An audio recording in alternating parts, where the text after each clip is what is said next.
அனைவருக்கும் வணக்கம். இது ஏகேஎன் ஸ்டுடியோ. இன்னைக்கு நம்ம வந்து எல்ஐகே லவ் இன்சூரன்ஸ் கம்பெனி திரைப்படத்தை ரிவ்யூ பார்க்க போகிறோம். அந்த படம் இப்போதான் ஒரு 3 மணி ஷோ பார்த்துட்டு வந்தேன்.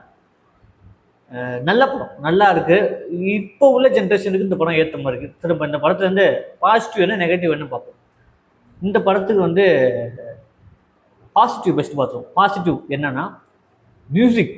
அனிருத் வந்து பிரித்து மிஞ்சிடாப்புல. அனிருத் பயங்கரமாக இருக்கு. அந்த பாட்டுக்கெல்லாம் என்ன வைப். அந்த எனக்குன்னு யாரும் இல்லையே பாட்டுக்கு வந்து தியேட்டரே ஒரு மாதிரியாக ஆகுது. வேற லெவல் தான். அவரே அங்கேருந்து ஸ்டார்ட் பண்ணுற மாதிரி ரெடி 1 2 3 அங்கேருந்து ஸ்டார்ட் பண்ணுற அந்த வைப்பு கொண்டு வர்றாரு. பாட்டு சூப்பராக இருந்தது. மியூசிக், பேக்ரவுண்ட் ஸ்கோர் வந்து பயங்கரமாக அங்கேருந்து இந்த படத்துக்கு ஒரு மிகப்பெரிய ஒலி சேர்த்தது அந்த பேக்ரவுண்ட் ஸ்கோர். அப்புறம் வந்து நம்ம பிரதீப் ரங்கநாதன் சொல்லவே கூடாது.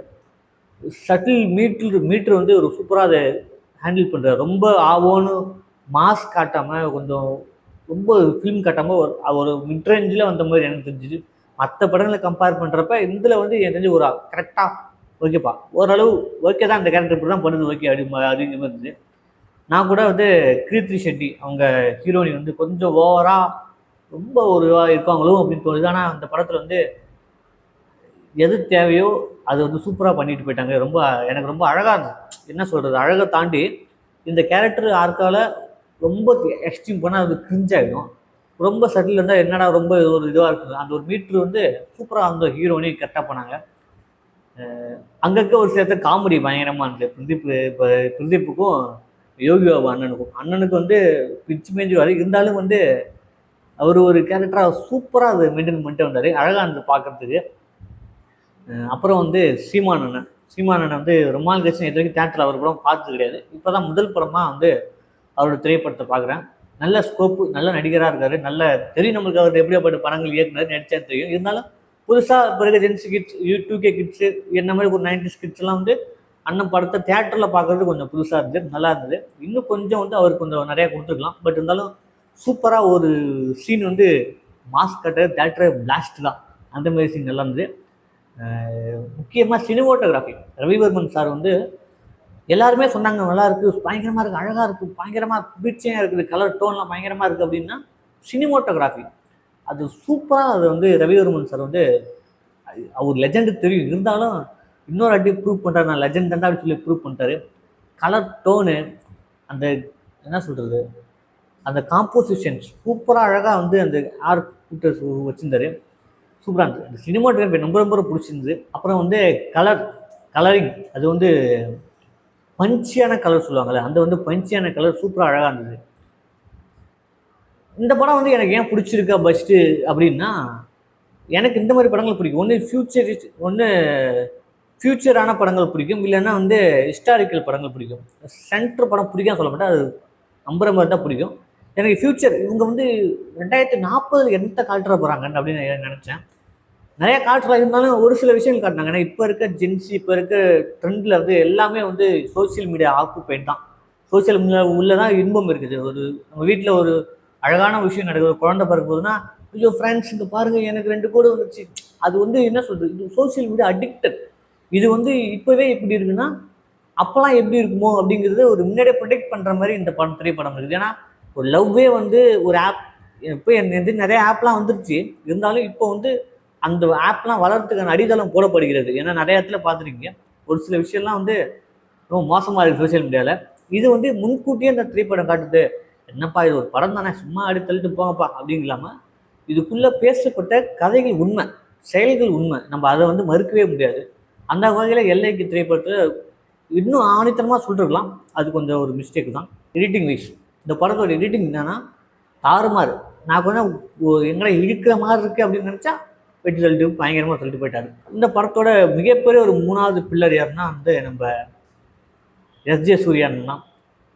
அவர் வந்து இல்லைன்னா இந்த படம்லாம் தூக்கி போகவே முடியாது. அது என்னமா தெரியல, எல்லா டைரக்டரும் வந்து எஸ்ஜே சூர்யாவுக்கு மட்டும் தனியாக எழுதுவாங்களே ஒரு ரோல், இவர் தான் நடித்தா கரெக்டாக இருக்கும், இவன் ஆள் தான் மாசு அப்படிங்கிற மாதிரி எழுதுறது பயங்கரமாக இருக்குது.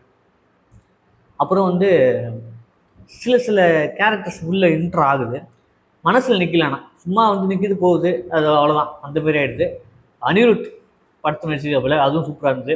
ரோபோ வாய்ஸாக என்னை தாண்டி எங்கள் அண்ணன் தொடரா அப்படிங்கிறது நல்லா இருந்தது. திரும்பி போகிற ஐடியாவே இல்லை பாஸ் அப்படிங்கிறதுலாம் வந்து தேட்டரில் வந்து பயங்கர வரவேற்பாக இருந்தது. ஓவராலாக அந்த படம் கொஞ்சம் நல்லா இருந்தது. இப்போ நம்ம நெகட்டிவ் வந்துடும். ஏன்னா பாசிட்டிவ் ஓகே, நெகட்டிவ் வந்துடும். நெகட்டிவ் அப்படின்னா சூப்பரான ஒரு கதை, அதை வந்து சரியாக சொல்லப்படலையோ விக்னேஷ் சிவன் அப்படிங்கிறது எனக்கு ஒரு எனக்கு புரிதலாக இருக்குது. சூப்பர் கதை, ஒரு பசுமை உலகம், ஒரு அங்கே வந்து இங்கே தப்பு பண்ணால் இந்த பசுமை உலகத்துக்கு நம்ம போகலாம் அப்படிங்கிற ஒரு கான்செப்ட் பண்ணுறாங்க. ஆனால் இந்த பசுமை உலகத்துக்கும் இந்த ரியல் வேர்ல்டுக்கும் உள்ள வேறுபாடுகள் பயங்கரமாக கனெக்ட் பண்ண விட்டாச்சு. எடுத்துக்காட்டு சீமான் சாருக்கு வந்து ஒரு அவங்க பொண்ணு வந்து தவறுற மாதிரி ஒரு காட்டிருப்பாங்க. அங்கே உள்ளே வரவங்கெல்லாம் சோசியல் மீடியா தப்பாக பேசிட்டாங்க, அதனால தான் உள்ளே வராங்க மாதிரி காட்டிருப்பாங்க. ஒரு சில வந்து ரீல்ஸ் பண்ணி தப்பாக ரீல்ஸ் பண்ண காத்துக்கருப்பு, சோஃபா தம்பி, ஒரு அண்ணன் பாடுவார் அவரு, வாட்டர்மெலன், இவங்கெல்லாம் வந்து ஒரு குரூப் வந்து உள்ளே இருக்குது. இவங்களெல்லாம் வந்து மேய்க்கிற மாதிரி சீமான் சார் உள்ளே இருக்குது. அப்படிங்கிறப்ப சீமான் சாருக்கு எண்டில் வந்து என்ன பண்ணுறீங்கன்னா, ஒரு ஃபைட் வச்சுட்டீங்க, ஓகே, அதுதான் பிரச்சனை கிடையாது. இருந்தாலும் ஏன் மக்கள் வந்து அதை நோக்கி போகணும், ஏன் மக்கள் வந்து இதை நோக்கி வரணும் அப்படிங்கிற கேள்வி எனக்கு எழுப்புது. அப்போ அங்கே வந்து டிஃபைன் பண்ணிருக்கணும். நீங்கள் நீங்கள் இப்போ வாழ்கிற வாழ்க்கை வேற, இங்கே பாரு இங்கே வாழ்க்கை எப்படி இருக்குன்னு சொல்லி காட்டுறாங்க, ஓகே தான். இருந்தாலுமே அதை டிஃபைன் பண்ணுற ஒரு சீனை வந்து எடுத்துருந்தோன்னா சூப்பராக இருந்திருக்கும். சொல்லலாம் இது படமே அதான்டா அப்படின்னு கேட்கலாம். இருந்தாலுமே அது இந்த திரை மூலியமாக எப்படி வெளிப்படுது அப்படிங்கிறது கேள்வி எனக்கு ரொம்ப இருந்துச்சு. அதை செஞ்சுருக்கலாமோ அப்படிங்கிறது தோணுது. இன்னொரு நெகட்டிவ் என்னென்னா, படம் வந்து நிறைய தேவையில்லாத சீன்ஸ்லாம் இருக்குது. அது வந்து கொஞ்சம் தொய்வு ஏற்படுத்துது. ஓகே, தொய்வு இல்லாத படங்கள் கிடையாது, இருந்தாலும் அது தொய்வு ஏற்படுத்து. அந்த சீன்லாம் கட் பண்ணி கிடச்சிருக்கலாம். அதுக்கு பதிலாக இன்னொரு இன்ட்ராக்ட் சோசியல் மீடியாவில் கவர்மெண்ட்லாம் எப்படி ஒரு பாதிப்பு உண்டாக்குது, அங்கேருந்து உள்ள மக்களுக்கு நல்லது நடக்குது. சோசியல் மீடியாவில் வந்து கெட்டது மட்டுமே கிடையாது. சோசியல் மீடியானா எல்லாத்தையும் சேர்த்தா நான் சொல்கிறேன், அது ஒரு சில நல்லதும் நடக்குது. ஸோ அதுலேயும் காட்டணும், அந்த சோசியல் மீடியா இப்படிலாம் யூஸ் பண்ணலாம் அப்படிங்கிறதையும் ஒரு விஷயத்தை காட்டிருந்தீங்கன்னா ஓகே, அது சூப்பராக இருக்குது. ஸோ அந்த மாதிரி காட்டாது எனக்கு ஒரு மைனஸாக இருக்குது. இன்னொன்று வந்து நிறையா கேரக்டர் வந்து நிறையா உள்ளே வச்சுட்டாங்க. அந்த ஒரு கேரக்டர் என்ன பண்ணுதுன்னா, சம்திங் லைக் அப்படி தொட்டு அப்படி பண்ணிட்டு போகிறது. ஒரு கேரக்டரோட மனசில் நிற்கல. இதே பேர் தான், ஒன்று அனிருத்து, ஒன்று எஸ்.ஜே. சூர்யா, சீமான் சார் கேரக்டர் சூப்பராக இருந்தது, ஃபுல்லாக தமிழில் பேசுனா அது சூப்பராக இருந்தது. இன்னொன்று வந்து பிரதீப். இவங்க 4-5 ஒரு கேரக்டர் மட்டும் நல்லா இருந்தது. பாக்கி எல்லா கேரக்டர்லாம் ட்ராமா ஆர்டிஸ்ட் மாதிரி அங்கிட்டு இங்கிட்டு வந்துட்டு போயிட்டு தான் இருக்குது. அதேமாரி சோசியல் மீடியாவில் வந்து என்னென்னா, இந்த படத்துக்கு ரொம்ப நெகட்டிவ் ஏன் வருது இல்லை எனக்கு தெரிஞ்சு. இது கஷ்டப்பட்டு எடுத்துருக்காங்க, எதாக இருந்தாலும் யாராக இருந்தாலும் ஏது பண்ணாலும் தப்பு தான். இருந்தாலும் சோசியல் மீடியா என்ன பண்ணுறாங்கன்னா, ஒரு பெய்டு ரிவ்யூ மாதிரி, பெய்டு வன்மத்தை கேட்கணும். அந்த மாதிரி நல்லா இருக்குடா படம், ஒன்றும் தப்பு கிடையாது. அந்த சினிமா ரிவ்யூலாம் தாண்டி, ஏன்னா சினிமா நேசிகள் மட்டும் தான் அவரோட வழிகள் எல்லாம் தெரியும். ஏன்னா எடுத்துக்காட்டுக்கு இப்போ ஜனநாயகம் படம் வெளில லீக் ஆகிருக்கு. அதை வந்து என்ன தப்பு நடந்துன்னு தெரியல, இருந்தாலுமே ஒரு ரசிகரோட மனப்பான்மையாக அதோட டெக்னீஷியனுக்கு சம்பளம் போயிருக்காரு. டெக்னீஷியன் சம்பளம்னா அந்த படம் வெளில வந்து அதை கலெக்ட் பண்ணி அவங்களுக்கு சம்பளம் போகும். இருந்தாலும் முன்னாடியே கொடுத்துருவாங்க. இருந்தாலும் ஒரு முதலாளி காசு போட்டிருக்காரு. அப்படிங்கிறப்போ இது கொஞ்சம் பணம்லாம் டிஸ்டர்பன்ஸ் ஆகுது. ஒரு ஏழைக்கு வந்து லைட் மேன் அவங்க கஷ்டப்பட்டுருப்பாரு, ஒரு சாப்பாடு கிண்ணவங்களுக்கு கஷ்டப்பட்டுருப்பாரு, இவங்கெல்லாம் பாதிப்படையுது. அதெல்லாம் ஒரு திரைப்படங்கிறது ஒட்டுமொத்த யூனிட்டுக்குமே அது ஒரு பாதிப்பை ஏற்படுத்தும். அதை வந்து நம்ம வெளில சமூக விரோதிகள் மாதிரி அதை வெளில ஒரு தப்பு. அதேமாரி சினிமா எடுக்கிறவங்களும் தன் திரைப்படத்தை எடிட்டிங் டேபிளில் கரெக்டாக நம்ம தான் பார்த்துக்கணும். மற்றவங்க கைக்கு போகிற மாதிரி நம்ம வச்சுக்கூடாது. ஸோ அது வந்து ஜனநாயகம் படத்துலையும் வெளில வந்து ரொம்ப கண்டிக்கத்தக்கது. ஏன்னா ஒரு நடிகர், பெரிய நடிகருக்கே எப்படி நடக்குதுன்னா, சின்ன சின்ன பசங்களுக்கு, சின்ன சின்ன புது நடிகர்களுக்குலாம் அவங்களாம் பணம் எடுக்க வந்து ஏதோ ஒரு ஆனால் ஒன்றும் பண்ண முடியாது. அது சொல்கிறாங்க. அதுமாரி இந்த பெய்டு ரிவ்யூஸ், இந்த பெய்டு ஃபுல் நெகட்டிவ் ரிவ்யூஸ் இல்லையா எல்ஐக்கு, அப்படி என்ன இந்த எல்ஐக்கு வந்து குற்றம் சொன்னாங்கன்னு தெரியல. ஒரு நல்ல கதையை தான் சொல்லியிருக்காங்க. சோசியல் மீடியாவில் உள்ளே இருக்கீங்க, அது வந்து உங்கள் லைஃப் அது தீர்மானிக்காது, நீங்கள் தான் தீர்மானிக்கணும்.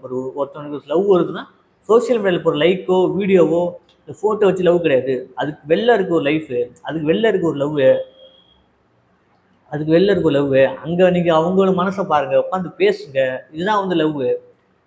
சீமான் சார் சொல்லிருப்பாரு, நீ ஏன்ப்பா என்கிட்ட சொல்லிட்டு வரல அப்படின்னு கேட்டிருப்பாரு.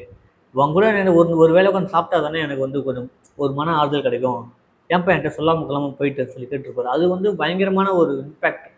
ஏன்னா சோசியல் மீடியா சாப்பிட்றப்பவும் செல்லு சாப்பிட்டுட்டே பார்க்குறது, டிவி பார்க்குறப்ப செல்லும் பார்க்குறது, டிவியும் பார்க்குறது.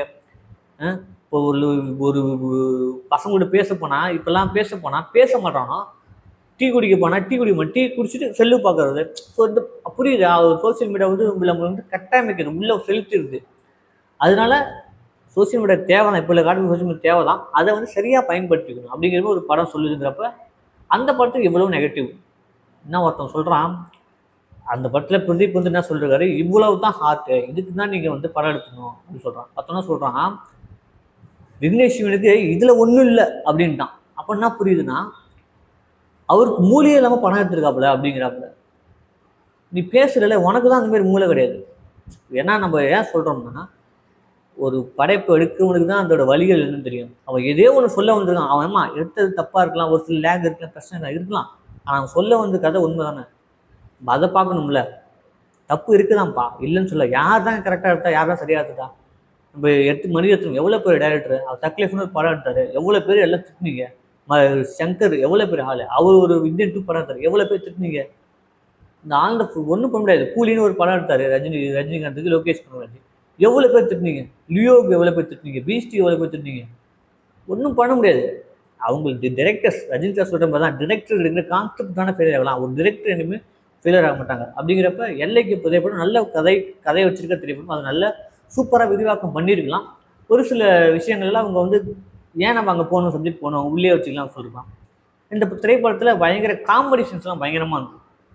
எடுத்துக்காட்டு பாட்டு வந்து எஸ்ஜே சூர்யா ஒரு டைமில் வந்து டான்ஸ் ஆடும், அவர் பாட்டுக்கு டான்ஸ் ஆடுவார். அது வந்து எனக்கு வந்து ரொம்ப சூப்பராக இருந்தது.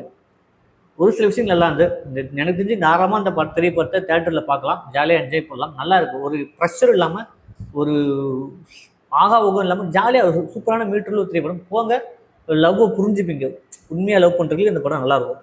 என்ன மாதிரி சிங்கிளாக இருந்தாலும் ஒன்றும் தெரியல, ஆனால் வந்து உண்மையாக லவ் பண்ணுறதுக்கு படம் கொஞ்சம் கனெக்ட் ஆகிற மாதிரி இருக்கும், நல்லாயிருக்கும். சேனலில் பார்க்குறீங்க, தொடர்ந்து சப்போர்ட் பண்ணுங்கள். எல்லைக்கு ரிவ்யூ உங்களுக்கு பிடிச்சிருந்தா, இந்த திரைப்படத்தில் உங்களுக்கு பிடிச்ச சீன் எது எதுன்னு சொல்லி கமெண்ட் பண்ணுங்கள். நன்றி, வணக்கம்.